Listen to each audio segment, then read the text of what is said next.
And I'm live. Oh, okay. Right, that was a bit of a surprise. Final score in Allianz Park today was Saracens 15, Munster 6. And it was a very contentious game. It was a very tightly contested game. And it'll be one that Munster will be very, very disappointed to come away with nothing from. Performance-wise, I thought that this is as good as we've played all year against a team that is probably as good as we'll face this year. So in that regard, it's hard to separate the last 5 or 6 minutes from the rest of the 80 minutes, because the decision to kick down the line and then losing the ball as a result then on the next play will be very disappointing, and it's a decision that was made on the field. Look, you have to go with the guys who were on the field making the decision. It's easy for me to say, as I have said, that Munster should have kicked those points. Look, they could have easily missed those kicks, and they could have easily, driven that ball wide. Maybe they thought they had an edge in the scrum, or they had an edge in the line out. Maybe they could back in themselves to catch them. But after the game, in hindsight, you look at it and you go, if we'd kicked that, we probably would have got a losing bonus point. But again, that's a difficult one to square away, because it's one of those sliding door moments, and we've lost this head-to-head battle 5-4 on match points, and that in itself will be a tough one to take, because I think overall, we did enough in this game to come away with at least a losing bonus point. I wasn't expecting a lot from this game. I knew if Munster clicked really well that we had a game that could hurt them. I think at times we did. They're very good. Like this is a thing that you look at. It can sometimes sound like very reductive and very simplistic. It's like when you have guys like Mako Vunipola and Billy Vunipola, who for me were the key difference makers for Saracens today. Two world-class players. And I know the world-class player thing is thrown around a fair bit at times, and it becomes meaningless, because basically world-class player means my favourite player or whatever else. I don't like Billy Vunipola. Mako Vunipola seems like an alright dude. But these guys are world-class players. The very best that there is playing the game right now. So Saracens having guys like that, they just caused unbelievable damage as the game wore on. It's not a game of stats, but just looking at some of the numbers they're putting up, 18 carries from Mako Vunipola, 21 metres made in total, 17 tackles, 1 missed. You look at Billy Vunipola, 20 carries, 44 metres, 7 defenders beaten, 3 offloads. He played a vital part in their first try off the back of a 5 metre scrum. There's very few people in the world who are as dangerous as Billy Vunipola off the back of a 5 metre scrum.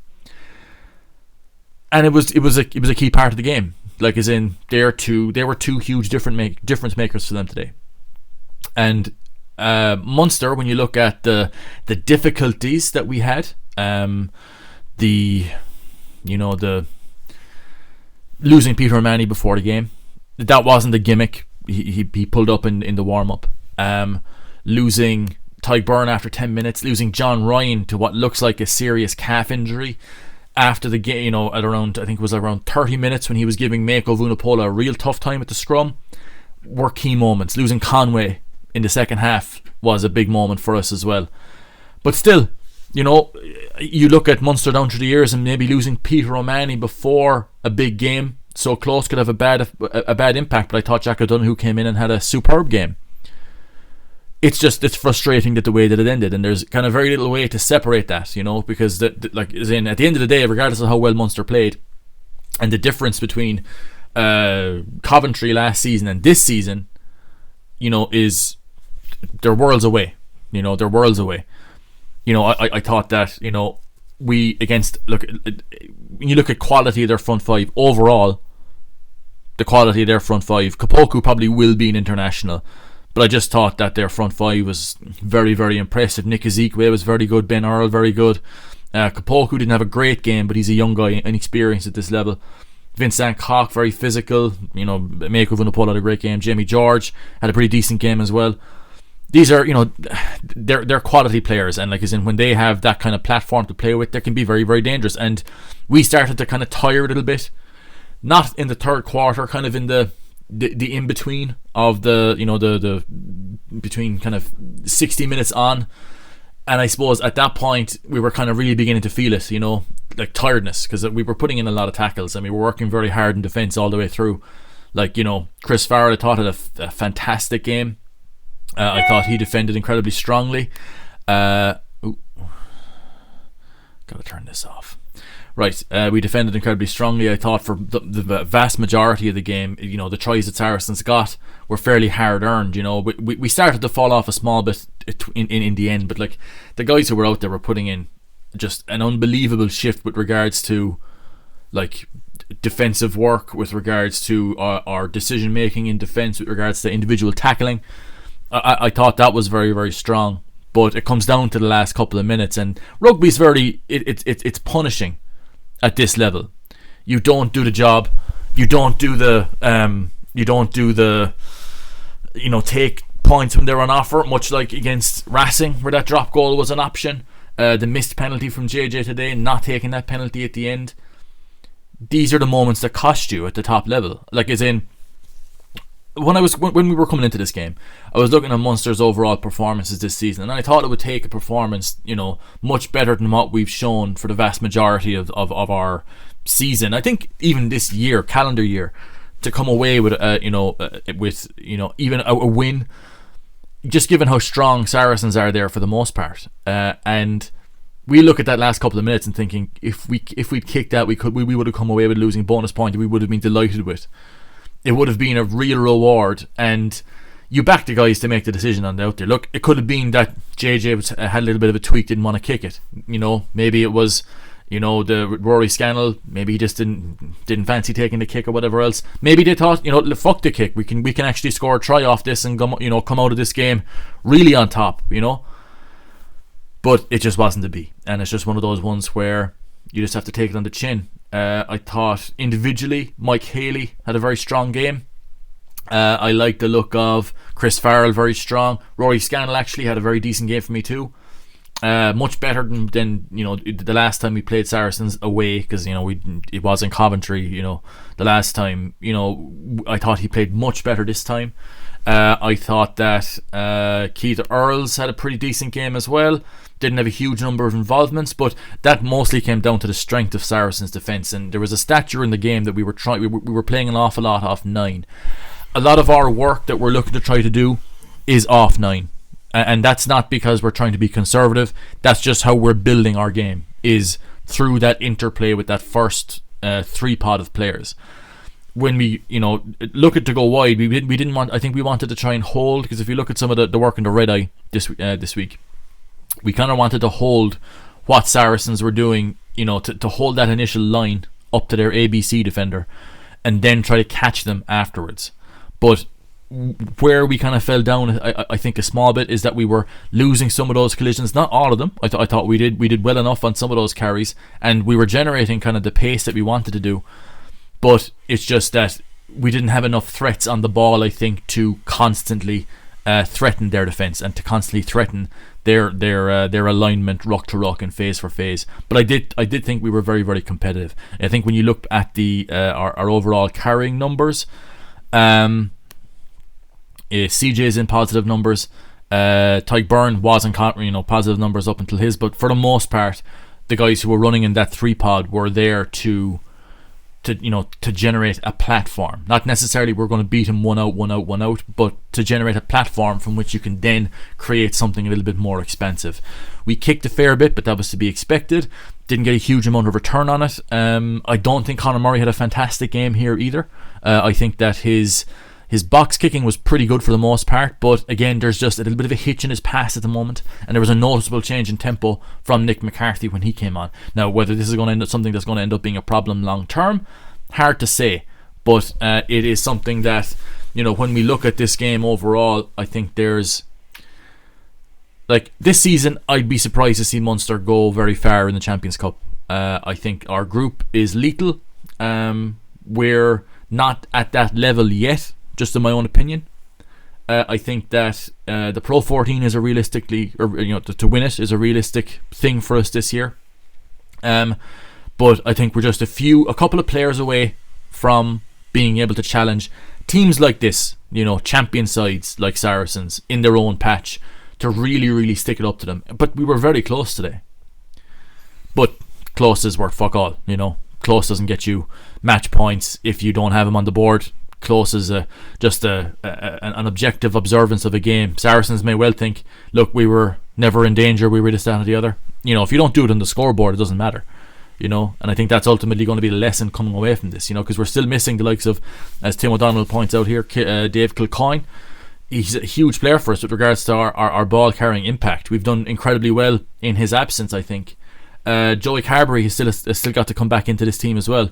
A fella who is a test caliber player, and the difference between, and this is something we're going to see, I think, in the Six Nations this year, the difference between a European tier player having great form and a test player.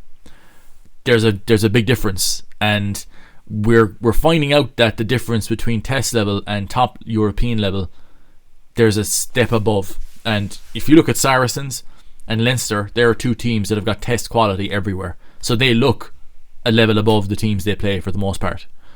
And look, and that's just reality, you know. That's just the way that the game breaks down. But you know, from my perspective, I think just even looking at Munster's performance today overall, pretty good against very, very, as in, you know, one of the most difficult place to go in Europe, I would say. You know, like as in you'd have more of a chance going up against Leinster, I would say, in the RDS from a Munster perspective, just because we know them so well. Going up against the likes of a Saracens side who've got, you know, British and Irish line quality everywhere, and it's, you know, that's difficult to take, and plus throw in the injuries, and it's like, you know, okay, you can't come away too fuming about it. But again, that decision making in the last couple of minutes just needed, again, it's the wrong decision now, because, you know, Munster obviously didn't come away with the losing bonus point. If they'd scored a try, you know, then it's a great decision. So you can't really double up on fellas like that, because they're making decisions in the moment, and it turns out it was a bad decision. But you know, again, this is something that happens when you're you know, in hindsight it's easy to make the call. You know, I got an email there from a guy talking about Munster's injuries pre-game, that was something that he felt was something that could really stand to us going forward. Yeah, maybe it will. You know, Tyke Burns looks like he's got a pretty serious injury, so that will obviously be a huge loss if he's out for an extended period, and it's you know, awful for the lad himself, because he looked like he was in awful pain. But it's a difficult one, because I felt that we were close today, but still just that little bit off, and there's no shame in that, you know. I've seen a few losers in my mentions today going about, oh, Munster maybe next year or whatever else.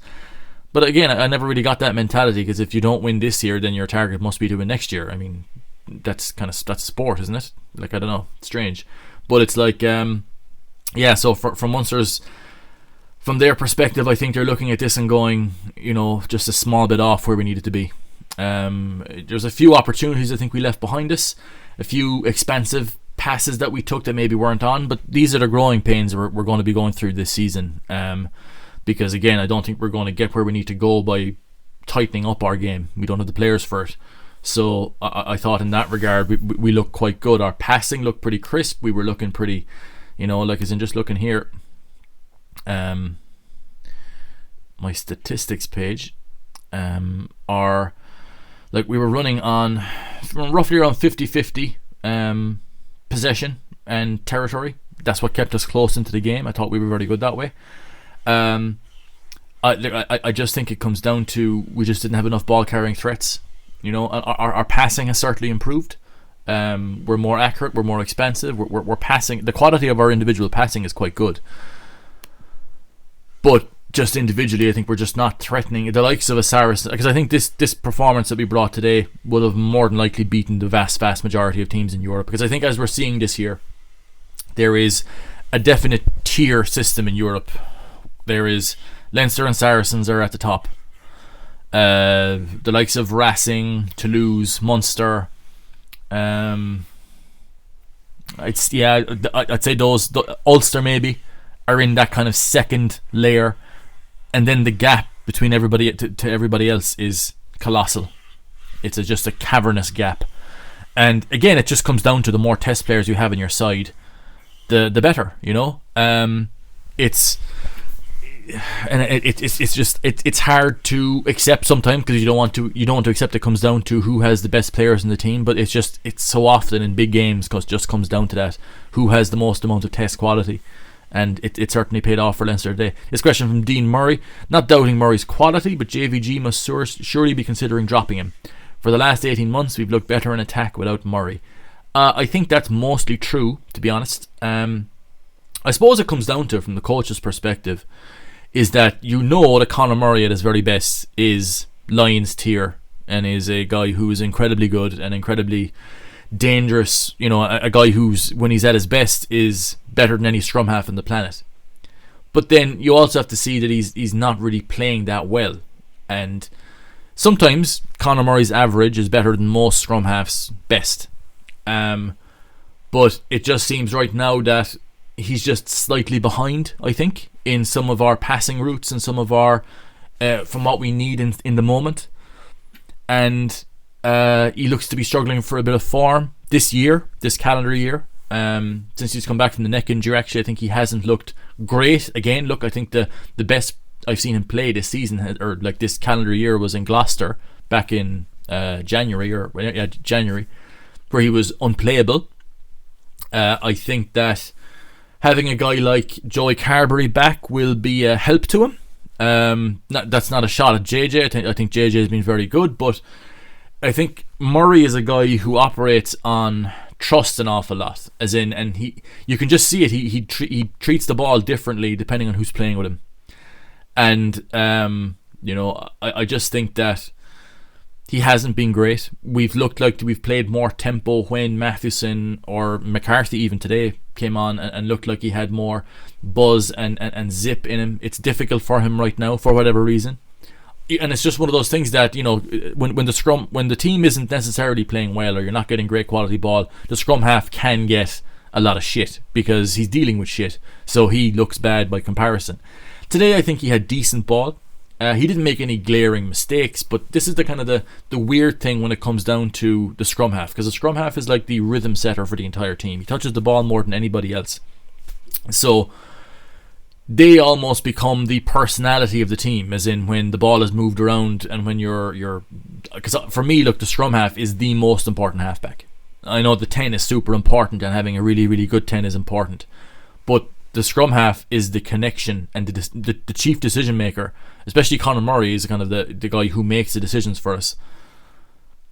When they're not having a great game, and sometimes the margins between having a really, really good game and having a pretty average game, it comes down to one or two small moments. And he hasn't had a lot of those great moments over the course of the last couple of years. Not years, months. This calendar year, I don't think he's been great for whatever reason. Like, as in, maybe he's still carrying a knock. Maybe he's just in bad form, because it happens. And I know from JVG's perspective that Conor Murray, he looks at Conor Murray like he's an international standard player, and he will get some time off over Christmas. I think the likes of McCarthy, Casey, Cronin will get an opportunity to play in big games, over Christmas, to make a case of themselves. And look, if it comes down to it, if JVG sees something in a player, be they a scrum half or anybody else, who can help him win rugby matches, like, he will make that decision. And because a lot of it comes down to where players are undroppable until they're droppable, and this comes down to like Devin Toner as well. Joe Schmidt made a decision that he felt that, for whatever reason, I know he's given a reason in his book, but for whatever reason he felt that that Devin Toner, maybe his time at test level was up, and he looked like he was slowing down a small bit. That was his decision to make. But if you'd asked somebody the year before, well, he'll drop somebody who's a regular starter for us in Devin Toner. He'll drop him. Did we go? No, he'd never do that. He's got his undroppables. He's got fellas who will never drop. But when coaches come down to it, their gig is entirely made up on winning rugby matches. If you don't, or perform to what is expected of you for long enough, you will get punished by losing your job. So coaches can't really be too loyal to any player. So I don't think it's a case that if JVG thinks that somebody else, like be it McCarthy or Casey or whoever, will be better suited to help him win rugby matches at the top level, then he'll make that decision. until then, he'll stick with a guy like Conor Murray, who has shown proven class again and again, until he shows that he is more of a liability than what he is a guy who can help you win rugby matches. And like, it's not a case of being overly loyal to a player, you know, because I don't think anybody would say that Conor Murray has been playing incredibly well over the course of the last couple of months, but he hasn't been dire either. I mean, last week was poor enough, yes, the conditions were bad and all that, but I didn't think he played well. This week, I don't think he was poor. I think he was a little bit below par. But again, when you're not getting the results, you look back on, like last week now, we were expecting to get put a few scores on a rotated Saracen side. I mean, if we'd had the conditions we had today, I think we would have. But when you're not, you're losing matches, we lost this game today, didn't get a losing bonus point. You start looking around for, who's to blame. Who's going to get the bullet here, and it comes down to a guy like Conor Murray because he's very visible. But I think it just comes down to an overall thing. I think that the proposed signings that we've brought in will certainly put us onto another level. The more we can play with those guys in our Category 1 side, the better we'll be in Category 1 games. And this will be a game where it's not about because people going about learning lessons and all this other kind of stuff. This isn't really a learned lesson. This is only a thing of just we just have to be better.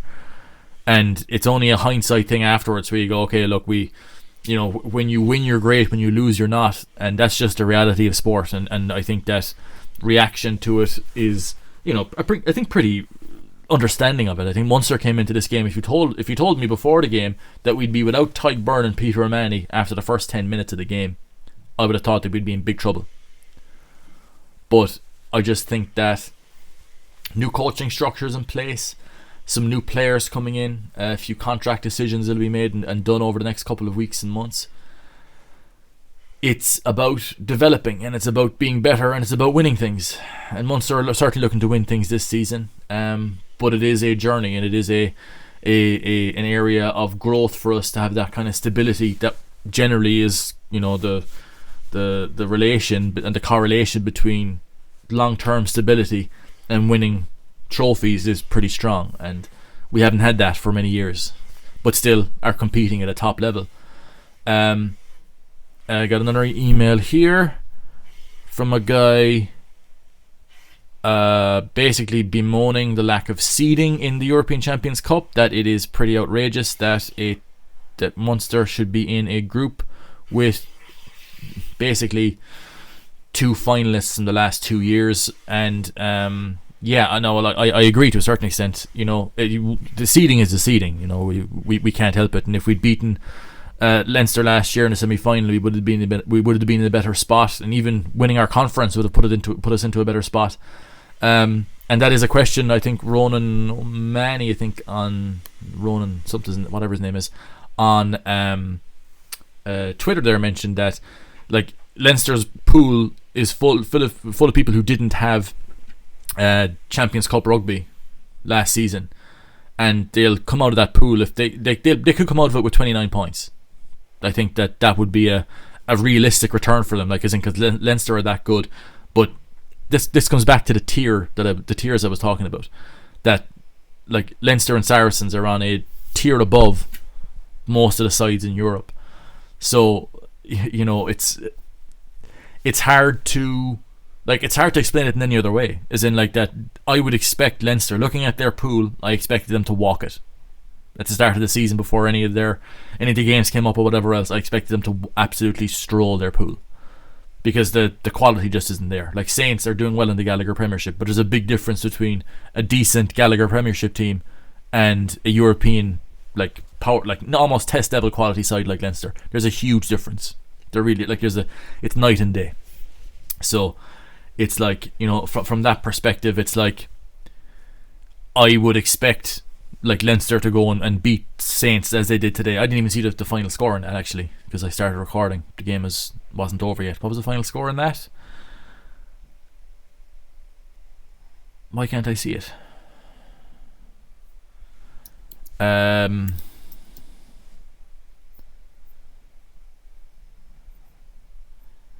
It is not up on the site yet for whatever reason.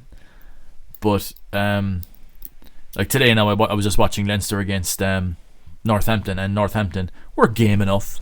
They were game enough, But they had absolutely nothing for it. Finished 50-21. Christ almighty. Saints just had nothing for them. They just didn't. And it's like, it's just one of those things that there is levels to this shit. You know? There is levels to this shit. And it's like, Leinster right now and Saracens are operating on a very, very different level. And it is, it's difficult to live with. And, but from Munster's perspective, live with on the field, for example, it's like just very difficult to play in. Because somebody there was there talking about Leinster are playing just the exact same with Sexton being injured. I would posit that Sexton being injured it has nothing at all to do with Leinster playing well or not well, because it's their front five who just dominate teams, and their pack in general who dominate teams. And when you have that kind of dominance, you know, not to say that Ross Byrne's is not a good player. I think he's a very good player. But it actually doesn't, as long as you don't have a guy there who's completely unsuited for that level, you'll win most games. And Saints, look, a decent bunch, look like they're playing pretty well in the Gallagher Premiership, but they're not in Leinster's class right now. And it'll take them many years to get to that level. And I don't think Munster, if they were going, you know, top man versus top man against Leinster right now, I think we'd struggle as well. We're not where we need to be right now. We're developing, and we certainly are better than last season. Like, that's, you know, it's a sickener, because we're better than what we were last season, but we're in a way tougher group. So it is, again, it all comes down now to Paris.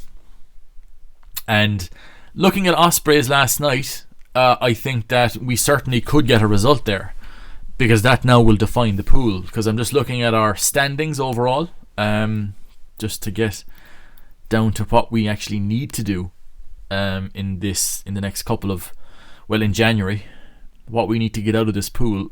Beating Racing would do the job for us. If we can do that, I think we'll qualify.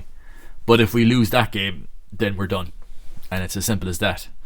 Because it's in just looking here at standings of our pool after today's events.